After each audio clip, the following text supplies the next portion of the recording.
ለድፍን 3 ዓመታት ታቅዶ በአንድ ምሽት የተጠናቀቀ በ21ኛው ክፍለ ዘመን እንኳን ሰው ጥላ በማያሳልፉ ዘመናዊ ማሽኖችና ስልጡን ባለሙያዎች በሚጠበቅ ሚስጥራዊ ቦታ የተፈጸመ የክፍለ ዘመኑ ታላቁ ዘረፋ።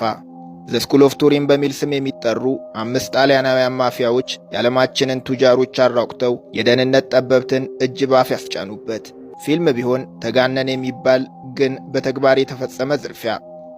የዚህ ሁሉ መነሻ የዓለም የዲያመንድ መዲና የምትባል ከተማ መኖሯ ነው። 80 ከመቶ የዓለማችን ዲያመንድ ግብይት የሚፈጸመው በአንድ ከተማ ያውም በአንድ ሕንፃ ውስጥ ብቻ ነው። የዓለም ዲያመንድ ዋጋም ቅርጽም የሚወጣለት የዓለማችን ከፍተኛ አልማዝ አምራች በሆኑት ራሽያና ቦትስዋና፣ ካናዳና ኮንጎ ወይም አውስትራሊያና ደቡብ አፍሪካ አይደለም። ከተማዋን ቢሊዮነሮቹ ካልሆኑ እኛ ድሆቹ እስከነ መፈጠሯም ሰምተናት አናውቅም።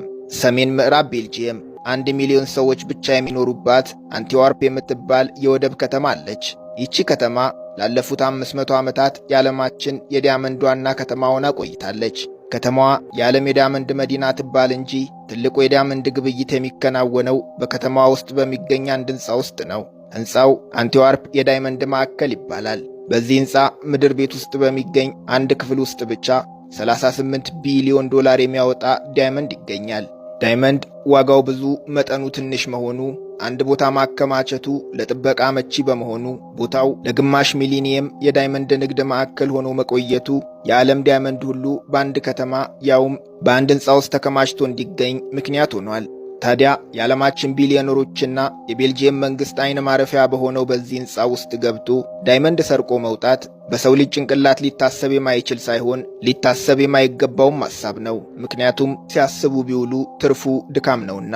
ሆኖም ዓለማችን ላይ ይህን የእብድ ሐሳብ ማሰብ የሚችል ጭንቅላት ያለው አንድ ሰው ብቻ ነው፣ ጣሊያናዊው ሊዮናርዶ ኖታርባርዶሮ። በንስር አይኖች የምትጠበቀዋ አንቲዋርፕ ከተማ መንግሥት ለዚህ ሥራ ብቻ ብሎ ያዋቀራቸው በ10 ዙር ቀለበት የ24 ሰዓት ጥበቃ የሚያደርጉ በስለላ በፈጥኖ ደራሽ ኃይል በወንጀል ምርመራና ረቂቅ የቴክኖሎጂ ቡድን የተደራጀ የዲያመንድ ፖሊስ ወይም ዲያመንድ ስኳድ የሚባል ልዩ የመንግሥት ኃይሎች ይጠበቃል። በተለይም ዋናው የግብይት ማዕከል የሆነው የዳይመንድ ማዕከል ሕንፃ በሚገኝበት አካባቢ መኪና ይዞ መግባት የተከለከለ ነው።